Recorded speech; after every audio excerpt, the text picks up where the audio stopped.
ভারতের সেনাপ্রধান বলছে যে এই সরকারের সাথে সম্পর্ক নাই, কিন্তু আর্মির সাথে ভালো সম্পর্ক আছে। মানে বাংলাদেশের সরকারের সাথে সম্পর্ক নাই, বাংলাদেশের আর্মির সাথে সম্পর্ক আছে। ওরা নির্বাচিত সরকারের সাথে সম্পর্ক করবি, এই সরকারের সাথে প্রফেসর ইউনূসের সরকারের সাথে সম্পর্ক করবি না। মানে ইন্ডিয়ার সেনাপ্রধানও বাংলাদেশের দ্রুত নির্বাচন চায়, বুঝেছাও? যা করার ও আকারের সাথে করে নাও বাপধান। বাংলাদেশের নির্বাচিত সরকারের সাথে হয়তো এই টার্মে সম্পর্ক থাকবে, এর পরের টার্মে থাকবে না। পররাষ্ট্র উপদেষ্টা তো হাত কসলাইতে কসলাইতে শেষ। ইন্ডিয়ার রাষ্ট্রদূতকে ডেকে বলতে পারবে যে তোমার আর্মি চিফ তো সরকারের সাথে সম্পর্ক রাখতে চায় না, তো তুমি এমবেসি খুলে বসে আছো কে, রাস্তা মাপো। তো এই কয়েকদিন ছাত্রদল, বৈষম্য বিরোধী ছাত্র আন্দোলন আর ছাত্র শিবির নিয়ে মহা গ্যাঞ্জাম চলিচ্ছে। আমরা অনেকেই কইছে দাদা আপনি কিছু বলেন। আমি ছাত্রদল, বৈষম্য বিরোধী ছাত্র আর ছাত্র শিবির সবাইরাই তো ভালোবাসি, স্নেহ করি। আমার প্রশ্ন হইতেছে বাংলাদেশের তরুণদের এইভাবে বিভক্ত করলো কে? বাংলাদেশের তারুণ্যকে বিভক্ত হইতে দেওয়া যাবে না তো। আমার ডাইন হাতের সাথে বাম হাতের লড়াই কে লাগাই দিল? সবাইরে অনুরোধ, প্রেসিডেন্ট, সেক্রেটারি, শীর্ষ নেতারা এই সব দলের কেউ অন্যের বিরুদ্ধে বলবা না।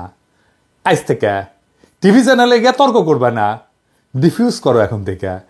কয়েকদিন ক্ষান্ত দাও। এজেন্সির লোক শিবির আর ছাত্রদল সাইজা অন্যের উপর ঝাঁপায় পড়বে, আমি চোখে চোখে দেখতে পাইতেছি। এজেন্সির লোকেরা পূর্ণ শক্তি নিয়ে নামে গেছে, লক্ষ্য হইতেছে ফ্যাসি বিরোধী তরুণ সম্প্রদায়ের মধ্যে ফাটল তৈরি করা। সফল হয়েছে তারা, পরস্পরের সাথে সংঘাত লাগায় দেওয়া সফল হয়ে গেছে। তবে এই ঘটনাগুলোর মধ্যে সবচেয়ে আলোচিত যে শব্দগুলো হইতেছে তাদের শিবির এক শিবির। জুলাই আন্দোলনের নেতাদের মধ্যে যে এত শিবির থাকার ব্যাপারটা এবং আন্দোলনে যোগ দেওয়া অনেকের, বিশেষ করে এই যে সেকুলার শহুরে এলিটদের, এদের মনে মনে হয় লজ্জা লাগিছে। এমনকি হাসিনাকে হটানোর আন্দোলনেও তারা নামছিলেন। এই ব্যাপারে আফসোসও দেখা যাচ্ছে কারো কারোর মধ্যে। এদিকে জাতীয় নাগরিক কমিটি যেটা হয়েছে না, এর মধ্যে অনেক ওলট পালট চলতেছে। এক শিবিরদের নাকি ভালোভাবে অন্তর্ভুক্ত করা হইতেছে না, আবার যারা তাদেরকে নিতেছে না তারাও নাকি জীবনে কোনো না কোনো সময় শিবিরের সাথে সংশ্লিষ্ট ছিলেন। আন্দোলনের নেতৃত্বে শিবিরের ভূমিকা কতটা সেটা নিয়েও বিতর্ক চলতেছে। বাকশালী শাসনের প্রথা অনুযায়ী শিবির ত্যাগ দেওয়ার ঘটনাও নাকি ঘটতেছে। কয়দিন আগে মিজানুর রহমান আজারি একটা কথা বলছিলেন যে রাজাকার শব্দটা এখন সম্মানসূচক হয়ে গেছে। শুনেন। আমার নবীকে গালি দিত গণক, জাদুকর, এরপর গালি দিত পাগল, নির্বংশ বলে, আর আমাদেরকে গালি দেয় মৌলবাদী বলে, আমাদেরকে গালি দেয় রাজাকার বলে। রাজাকার শব্দটা তো এখন একটা অ্যাওয়ার্ড হয়ে গেছে, অ্যাওয়ার্ড। শেখ হাসিনার শাসনে আমরা তো জানি শিবির পরিচয় দেওয়ার উপায় ছিল না। শিবির ত্যাগ দেয়া, হত্যা, গুমের, মারধরের ঘটনা তো অগণিত। আবরারকে তো এইভাবেই মারা হয়েছে, তাই না? ফলে গোপন তো করতেই হইতো, উপায় তো ছিল না। হাসিনাকে হটানোর পরে বহু বছরের বার্তা ভেঙে গেছে। তাই অনুমান করি যে শিবির বা এক শিবিররা গর্ব নিয়ে নিজেদের পরিচয় দিতেছে যে রাজাকারের মতো একটা সম্মানের ব্যাপার হয়ে উঠছে শিবির হওয়াটা। নিজের যে পরিচয় আপনার সামনে আনতে চান, সেই নামে আপনাকে ডাকার ঘটনাকে ট্যাগ বলা কঠিন। তবে এটাও ঠিক যে দেশে এখনো বহু সাংস্কৃতিক এবং রাজনৈতিক পরিসর আছে যেখানে শিবির পরিচয়, জামাতের পরিচয় সমস্যা হয়। ওইদিকে ছাত্রদল মনে হয় একটা অ্যান্টি শিবির মুডে আছে, ফলে কোথাও কোথাও এটা ট্যাগ হয়ে উঠতে পারে এবং দমন পীড়নের বৈধতা দেওয়ার ঝুঁকি তো থাকেই। এই যে পরিস্থিতিটা চলতেছে, এই পরিস্থিতিতে বিপ্লব পরবর্তী প্রতিক্রিয়া বা অস্থির সময়। সব বিপ্লবের পরে এরকম অস্থির সময় আসে। যারা জুলাই বিপ্লবকে বিপ্লব বলে স্বীকারই করতে চান না, তাদের জন্য এইখানে কিছু ইশারা আছে। কিছুদিন পরে বিষয়গুলো হয়তো আর এতটা জটিল থাকবে না। আপনারা ভাবতে পারেন যে প্রথম আলোতে জামাতের আমিরের সাক্ষাৎকার ছাপা হইতেছে, এইটা প্রথম আলো করতেছে এমনি এমনি না। বাংলাদেশের রাজনৈতিক পরিষদের জামাত শিবির নিয়ে যে কুসংস্কার ট্যাবু ছিল সেটা দূর হইতেছে, এটাই তার প্রমাণ। এবার মূল আলোচনায় আসি, জুলাই বিপ্লবের শিবিরের কৃতিত্ব নিয়ে। শিবির নিয়ে কিছু কওয়া আমার জন্য মুশকিলই বটে। মানে শিবির নিয়ে কিছু কইলেই, বিশেষ করে বিএনপি এসে কইবে আপনার প্রিয় শিবির, কেউ কেউ গালাগালিও শুরু করবে। কথাটা মিথ্যা না, শিবির প্রসঙ্গে আমার কিঞ্চিত দুর্বলতা আছে, এটা আমি আগেও বলছি। তাও আমি চেষ্টা করব বস্তুনিষ্ঠভাবে আলাপটা করার। আমি যে কথাগুলো বলবো আপনারা কানেক্ট করতে পারবেন ঐতিহাসিক ঘটনার সাথে। আমি যে শিবিরকে এক্সট্রা খাতির করি নাই, জামাতকে এক্সট্রা খাতির করি নাই, সেটা আলাপ শেষ হইলেই বুঝবেন। জুলাই বিপ্লবের শিবিরের ভূমিকা বা কৃতিত্ব যদি বুঝতে যাই তাহলে একটু পিছে থেকে শুরু করতে হবে। প্রথমে দেখবো আমরা হাসিনার বাকশালী শাসন এবং বাঙালি জাতীয়তাবাদের ইতিহাস চর্চার দিক থেকে। আন্দোলনের নেতাদের বয়স কত? ধরেন 20 থেকে 35, এইটুকু। তাহলে এদের রাজনৈতিক আর ঐতিহাসিক চেতনা পুরাটাই গড়ে উঠছে হাসিনার কঠোর বাকশালী শাসনে, বাঙালি জাতীয়তাবাদের একচেটিয়া দখলের মধ্যে, তাই না? তো এই তরুণ তরুণীরা কি দেখলো রাজনৈতিক পরিসর হিসাবে? তারা দেখলো বাংলাদেশ পুরোপুরি ভারতের দখলে। এই দেশের সংখ্যাগরিষ্ঠ মানুষের ধর্ম সংস্কৃতি যেন লজ্জার বিষয়। তারা নির্যাতনের শিকার। বাংলাদেশের রাস্তায় দাড়ি টুপি নিয়ে হাঁটা যায় না, পুলিশ ধরে। বাংলাদেশের সব মসজিদ হয়ে উঠছে আল আকসা মসজিদের মতো, ইসরায়েলের মতো পুলিশের ঠাসা থাকে মসজিদ। বাসায় ধর্মীয় বই রাখা যায় না, বলে জিহাদি বই। দাড়ি টুপি থাকা মানে তার আয়নাঘরে আটকায় রাখা যায়। আয়নাঘরের দেয়ালে যে লেখা, সেটা তো সারা বাংলাদেশের সাধারণ মুসলমানের আর্তনাদ। আলেমদের নির্বিচারে গণহত্যা করা যায়, সর্বজন শ্রদ্ধেয় আলেমকেও রিমান্ডে অত্যাচারের শিকার হইতে হয়, বছরের পর বছর আটকা থাকে বিনা বিচারে মুসলমানের সংস্কৃতি নির্বাসনে। আর বাংলাদেশে যে সংস্কৃতি সেলিব্রেট করা হয় সেটা আসলে বাঙালি হিন্দুর সংস্কৃতি। আনন্দবাজার আনন্দ না লুকায় উল্লাস করে নিউজ করে ঢাকার পয়লা যেন অষ্টমীর এক ডালিয়া, মানে পয়লা বৈশাখ। তো লিখতেছে কার সঙ্গে তুলনা করা যেতে পারে? কখনো মনে হচ্ছিল কলকাতার কলেজ স্কোয়ার বা এক ডালিয়ার পূজা মণ্ডপ, কখনো বা শান্তিনিকেতনের বসন্ত উৎসবের চেহারা, তাসে রমনার বটমূলের বৃন্দগানী হোক, কিংবা ঢাকা বিশ্ববিদ্যালয়ের সামনের রাজপথে মঙ্গল শোভাযাত্রা, পুজো বসন্তের উৎসব মিলেমিশে একাকার ঢাকার নববর্ষের সকাল। কি আনন্দ! এটাই চাইছে ইন্ডিয়া, এটাই চাইছে আওয়ামী লীগ। এই কলকাতার সাংস্কৃতিক বিজয়কেই আওয়ামী লীগ বাকশাল বাঙালি জাতীয়তাবাদ দেশের স্বাধীনতা হিসেবে উপস্থাপন করছে। আওয়ামী লীগের যে বাঙালি জাতীয়বাদের ইতিহাসের যে বয়ান, তারা বলে যে 47-এ একটা ভয়ানক ঘটনা ঘটছে, দেশ ভাগ, ভারত ভাগ হয়েছে। ভারত ভাগ হয়ে ভারত আর পাকিস্তানও তাদের জন্য মহাবিপর্যয়। কিন্তু অবাক ব্যাপার দেখেন, ব্রিটিশ ভারত, যেটা আসলে মূলত মোগল হিন্দুস্তান ছিল, সেটাই মানতে চায় না তারা। তারা এটাকে মিথিক্যাল ভারত হিসেবে দেখে। সেই ভারতই হইল আজকের ভারত, সেই মহাভারত, যেটা ভাগ হয়ে নাকি পাকিস্তান সৃষ্টি হয়েছে। তাহলে ইতিহাসের সবচেয়ে বড় ভিলনকে এই ইতিহাসে জিন্না, তাই না? তাহলে আমার স্বাধীনতা তো অভিশপ্ত, কারণ যেই মহাভারত ভেঙ্গা পাকিস্তান তৈরি হইল, যেই পাকিস্তান আমাদের পূর্বপুরুষের লড়াইয়ের ফসল, সেটাই যদি ভুল হয় তাহলে সঠিক কোনটা? সঠিক হচ্ছে ইতিহাসে সেই ভুল শোধরানো, সেই মহাভারতের মিথিক্যাল ভারতে ফিরে যাওয়া। ওইখানে ফিরে গেলে আমার মুক্তি। এটাই হইয়া দাঁড়ায় আওয়ামী লীগের স্বাধীনতার বড়ায়। এটাই হইতেছে অষ্টমীর এক ডালিয়া, এটাই পয়লা বৈশাখ, এটাই বাঙালির প্রত্যাবর্তন মহাভারতে, এটাই আওয়ামী লীগ। তো বাঙালি জাতীয়তাবাদের দৃষ্টিতে স্বাধীনতার এই বয়ান, এটার যদি নাগরিকদের মুক্তির সম্ভাবনা না থাকে, তাহলে সেটাই তো সবচেয়ে বড় ব্যর্থতা, তাই না? এখন চিন্তা করেন, বাংলাদেশের নাগরিকদের যদি প্রকৃত স্বাধীনতা চাইতে হয়, তাহলে তো বিকল্প একটা ইতিহাস চিন্তা লাগবে আওয়ামী লীগের বাইরে, তাই না? কেননা খোদ স্বাধীনতার বয়ান আপনার মুক্তির আকাঙ্ক্ষাকে ধারণ করতে পারতেছে না। তো এখন দেখেন, আপনি যদি দেশের মানুষের মুক্তি চান, স্বাধীনতার রাজনীতি করেন, আন্দোলন করেন, তাহলে তো একটা সংগঠিত রাজনৈতিক শক্তি লাগবে আপনার জন্য। দেশের মানুষকে আহ্বান জানাইতে হবে তো সেই রাজনৈতিক শক্তি থেকে। সবচেয়ে বড় কথা, জনগণের ভরসাস্থল হইতে হবে তো আপনাকে। আপনার ডাকে তারা সাড়া না দিলে কিভাবে আন্দোলন করবেন? আপনি তখন সংগঠিত রাজনৈতিক শক্তির খোঁজ করবেন, তাই না? উঠতে বেড়াবেন, দেশের রাজনৈতিক সংগঠনগুলোর দিকে নজর দিবেন, তাদের বয়ান ইতিহাস চিন্তা যাচাই বাছাই করবেন, তাই না? হাসিনা প্রতিপক্ষ রাজনৈতিক শক্তিগুলোর মধ্যে যদি সম্ভাবনা খুঁজতে যায়, দেখেন কারা কারা আছে। বিএনপি আছে, বাম দল আছে, 2-1টা, জামাত আছে, শিবির আছে, এই তো হেফাজত আছে। এই পর্যায়ে এসে আপনার মনে হবে যে বাংলাদেশে প্রকৃত স্বাধীনতার ভিত্তি কোথায়, দেশের নাগরিকদের মুক্তির জন্য কোন ইতিহাস চিন্তা সবচেয়ে উপযুক্ত, তাই না? আপনি বিএনপিকে যদি দেখেন, দেখবেন যে নির্যাতিত তারা, হাসিনার দমন পীড়নে তারা পিষ্ট, নেতারা জেলে, কর্মীরা গুম হয়ে যাচ্ছে, ক্রসফায়ারে যাচ্ছে, ঘর বাড়ি ছেড়ে পালাই বেড়াচ্ছে বনে জঙ্গলে, তাই না? ভালো একটা সম্ভাবনা খুঁজে পেলেন, মজলুম দল সাধ্যমতো লড়াই করতেছে, রক্ত দিতেছে, তখন তাদের ইতিহাস চিন্তার দিকে নজর দেবেন। আপনি কি পেলেন? আপনি তো খুব একটা স্পষ্ট কিছু বুঝতে পারলেন না। বিএনপির মধ্যে আপনি তো গণতন্ত্রের দাবি দেখবেন, ভোটের দাবি দেখবেন, তারা একটা ভোট চাইছে, তাদের মধ্যে ভারত বিরোধিতা আছে একটা সেকশনের মধ্যে। বিএনপির লোকেরা বলে না যে আপনারা দেখতে পান না, আমরা তো তিস্তা নিয়ে প্রোগ্রাম করছি, লং মার্চ করছি ইন্ডিয়ার বিরুদ্ধে, আমরা কি ইন্ডিয়ার বিরুদ্ধে কথা বলি না? সত্য, কিন্তু এটাও সত্য, বিএনপির মধ্যে ভারতকে সন্তুষ্ট কইরা দেশে গণতন্ত্র ফেরানোর আশাও আছে। তো এটা তো মিথ্যা কথা না, তাই না? আপনারা তো দেন দরবার করছেন, করেন এখনো, তাই না? আপনারা তো অমিত শাহের কাছে কুজা হয়ে দাঁড়ান, আপনারা তো আদানির জন্য ওকালতি করেন, তাই না? অর্থাৎ খোদ দখলদারের কাছে নিজের মুক্তির জন্য সাহায্য চাইছেন। বড়ই অদ্ভুত ব্যাপার।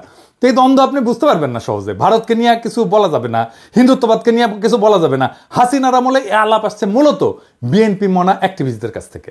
এমনকি আপনারা খেয়াল করলে দেখবেন, ভারতীয় পণ্য বয়কট আন্দোলনে যারা আমার সবচেয়ে বেশি বিরোধিতা করছিল, তাদের আপনি বিএনপি পন্থী বলেই চিনতে পারবেন। আমি আর নাম বলি না। আবার এটাও সত্য বিএনপির শীর্ষ নেতৃত্ব এই ভারতীয় পণ্য বয়কট আন্দোলন সর্বাত্মক সাহায্য সমর্থন করছিল। আমি নিজে সাক্ষ্য দিচ্ছি। আমি যখন বলতাম যে ওনাদেরকে, বিএনপি নেতাদেরকে, যে ওরা কেন এরকম করে, তখন বলে ও না, ওরা আমাদের লোক না, আমাদের সাপোর্টার। তার মানে বিএনপির মধ্যে এক একটা ভারত প্রশ্নে সলিড কোনো অবস্থান নাই, নানা অবস্থান আছে, নানা মত আছে, এর মধ্যে চরম ভারতপন্থী অংশ আছে। ওইদিকে তাদের কোনো সুস্পষ্ট ঐতিহাসিক অবস্থান নাই জনতার সামনে, নিজেদের ইতিহাসের বয়ান স্পষ্ট করে উপস্থাপনা করেনি বিএনপি। বিএনপির একটা ইন্টারেস্টিং দাবি ছিল, সেটা কি জানেন? সেটা হচ্ছে আওয়ামী লীগের চেয়ে বিএনপির মধ্যেই নাকি মুক্তিযোদ্ধা বেশি। জিয়াউর রহমান স্বাধীনতার ঘোষক, তাই না? তখন আমরা মনে পড়বে যে স্বাধীনতার বয়ান আপনাকে আওয়ামী লীগ খাওয়াইতেছে, তার আর একটা ভার্সন বিএনপি। হাসিনার সঙ্গে বিএনপির বিরোধ আসলে কি নিয়ে? তাদের পার্থক্য কেবল মুক্তিযুদ্ধের মালিকানা নিয়ে। যে বয়ানে হাসিনা 100% নিয়ন্ত্রণ দাবি করতেছে, বিএনপি সেখানে অংশীদার হইতে চায়। আর কি, সে দেশ শাসন করার অধিকার চায়। এখন এইটা একাই আওয়ামী লীগ করতেছে, তাই না? তো ঘটনা বোঝার জন্য আপনাকে যখন জিন্নার দিকে ফিরতে হবে, তখন দেখবেন বিএনপির কাছে জিন্নাও ভিলেন, অথবা তারা এই বিষয়ে স্পষ্ট কোনো অবস্থান নেয়নি। বাঙালি জাতীয়তাবাদের ইতিহাস চিন্তা থেকে বাড়ায় আসতে না পারার কারণে বিএনপি বুঝতে পারে না যে পাকিস্তান ইতিহাসের একটা অপরিহার্য ঘটনা। এটা কেবল ব্রিটিশ ভারতের স্বাধীনতা ছিল না, বরং মুসলমানদের জন্য একটা নিরাপদ রাষ্ট্র তৈরির প্রয়োজনীয়তা ছিল। শুধু মুসলমান না, ভারতের সংখ্যালঘুদের জন্য নিরাপদ রাষ্ট্র তৈরির প্রয়োজনীয়তাও ছিল। জিন্না তো ভারতের সংখ্যালঘুদের নেতা, হ্যাঁ ঠিক, মুসলমানদের নেতা না, সংখ্যালঘুর নেতা, হিন্দু দলিতের নেতাও ছিল জিন্না। পাকিস্তানে যারা হিন্দু ছিল তারা ছিল দলিত। পশ্চিম পাকিস্তানের দলিত সুজাক তেহরিক দল আছে হিন্দুদের, এরাই কিন্তু পাকিস্তানের সংখ্যাগরিষ্ঠ হিন্দু। পূর্ব পাকিস্তানের যোগেন মণ্ডল জিন্নার সাথে ছিল নমশূদ্রদের নেতা। যোগেন মণ্ডল থাকতে পারেনি পরে, সেটা ভিন্ন আলাপ, আমি ওই আলাপে আর না যাই। মানে ধরেন যোগেন মণ্ডল পাকিস্তানে থাকতে পারেনি, তো বাঙালিরাও তো পাকিস্তানে থাকতে পারেনি ভাই, আমরাও তো থাকতে পারিনি, তাই না? সেই আলাপটা অন্য আলাপ।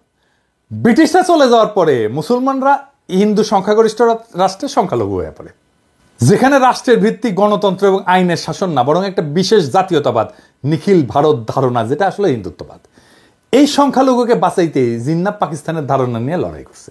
নাহলে আজকে ভারত যদি অখণ্ড থাকতো, ভাবতে পারেন এই পুরা ভারতীয় মুসলমান এবং দলিতেরা কি দুর্বিষহ জীবন পাইতো মোদির ভারতে, কি হইতো সেটা এখনই দেখতে পারতেছেন। তখন আপনি বুঝবেন জিন্না আসলে ইতিহাসের একজন ভিশনারি নেতা ছিল, ইতিহাসের একজন মহানায়ক ছিল। আপনি তখন বুঝবেন যে বিএনপি কেন জনতার মধ্যে গ্রহণযোগ্যতা পাচ্ছে না, বিএনপির আহ্বানে জনগণের সাড়া কম কেন, কারণ তার ভারত প্রশ্নে অস্পষ্ট রাজনীতি। এরপরে তখন আপনি জামাত শিবিরের দিকে নজর দেবেন, তাই না? কি দেখবেন? আপনার তখন মনে হইতে পারে যে এই জামাত শিবিরের মধ্যেই বিকল্প ইতিহাস চিন্তা পাওয়া যেতে পারে, যেটা আপনার আকাঙ্ক্ষার সাথে যুক্ত। আপনারা দেখবেন শিবিরের মধ্যে পাকিস্তান, জিন্না, ভারত বিরোধী অবস্থান একটা সুসংগঠিত বয়ান আছে। তারা বাঙালি জাতীয়তাবাদকে ভারতীয় জাতীয়তাবাদের একটা শাখা হিসেবে চিহ্নিত করতে পারে সক্ষম।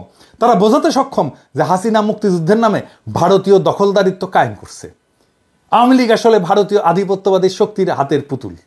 এমনকি মওদুদি এবং জামাত পাকিস্তানের যে বিরোধিতা করছিল, তারাও এখন জিন্নাকে তাদের বয়ানে গ্রহণ করছে। তখন শিবির জামাত দেখলে আপনার মনে হতে পারে যে এইটা বাংলাদেশের মানুষের মুক্তির একটা পূর্ণাঙ্গ প্যাকেজ। ইতিহাস বোধ আছে, ধর্ম আছে, ইতিহাস চিন্তা ঠিকঠাক আছে, ভারতকে সঠিকভাবে চিহ্নিত করা হয়েছে, বাঙালি জাতীয়তাবাদকে ভারতীয় জাতীয়তাবাদের শাখা হিসেবে চেনানো হয়েছে। আপনি যখন এই বিকল্প ইতিহাস চিন্তার সামনে এসে দাঁড়াবেন জামাত শিবিরের, তখন দেখবেন যে বিএনপি কেন জনগণের আস্থা পাচ্ছে না। কিন্তু আপনি যদি আরো গভীরে যান তাহলে দেখবেন যে জামাত শিবিরের ডাকেও জনগণ সাড়া দিচ্ছে না। কেন? এর কি কেবল হাসিনার দমন পীড়নের কারণে, নাকি আরো কোনো কারণ আছে? আসেন সেটা একটু বুঝে দেখি। জামাত শিবির প্রসঙ্গে একটাই অস্বস্তি বাংলাদেশের মানুষের মনে, সেটা হইতেছে জামাত শিবির কেন 1971 নিয়ে স্পষ্ট কোনো আলাপ করে না। তাদের বক্তব্য 1971 পুরাপুরি ভারতীয় ষড়যন্ত্র, কিছু গাদ্দার বাঙালির সহযোগিতায় ভারত দেশটাকে ছিনাই নিছে। আপনার মধ্যে অস্বস্তি তৈরি হবে, কারণ আপনি তো মানুষের বেদনা, চোখের পানি, রক্ত চেনেন, আপনি তো ইতিহাস দেখছেন। মুক্তিযুদ্ধ তো খুব দূরের ঘটনা না, এগুলো তো অস্বীকার করতে পারবেন না।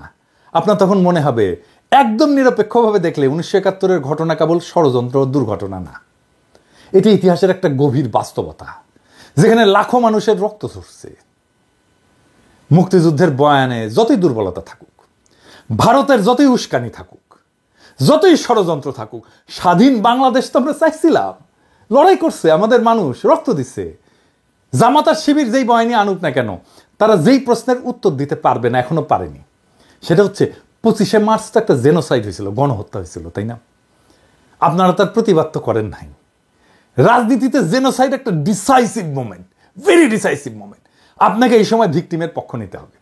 ওই মোমেন্টে পক্ষ নিতে না পারাটা রাজনৈতিক ব্যর্থতা।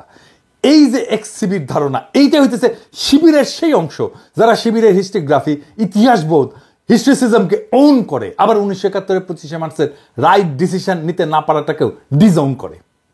আপনি যখন এমন একটা নতুন ইতিহাস চিন্তায়, নতুন হিস্ট্রিগ্রাফিতে পদার্পণ করেন যা একদিকে ভারতীয় আধিপত্যবাদকে প্রত্যাখ্যান করবে, অন্যদিকে 1971-এর বাস্তবতাকেও অস্বীকার করবে না, তাইলে আগামীর বাংলাদেশে সেই রাজনীতি কিভাবে তৈরি হবে?